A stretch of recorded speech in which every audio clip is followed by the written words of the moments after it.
First at noon, we're working developing news on a tragic story out of Fall River.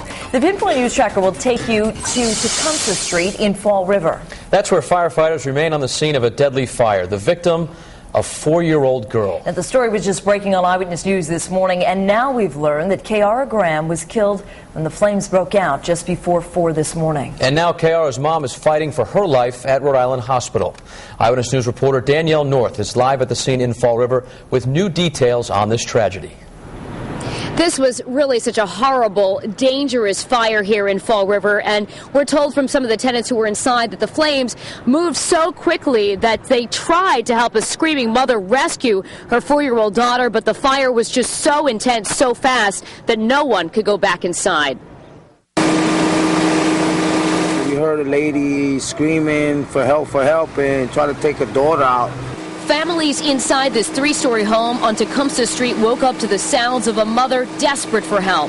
Fall River fire crews believe the flames started on the first floor, where 23-year-old Denisha Golden and her 4-year-old daughter Kayara Graham lived. She had told us to help her take the girl out of the house, and we couldn't. And I'm sorry. I'm really sorry about that. The little girl from the first floor, passed, and our hearts go for the little girl. Firefighters rushed inside to try to save the little girl and also checked every floor for other potential victims.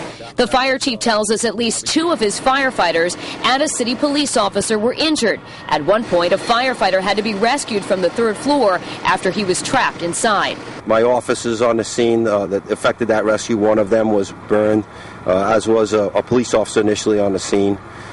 Got her out. Again, unfortunately, while they did get her out, it wasn't ultimately successful.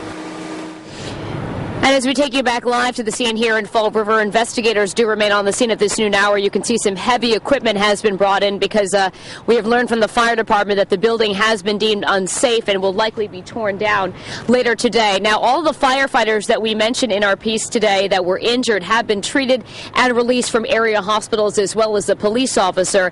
The mother who was injured remains in serious condition at Rhode Island Hospital this afternoon. We're live with the developing news from Fall River. I'm Danielle North, Eyewitness News.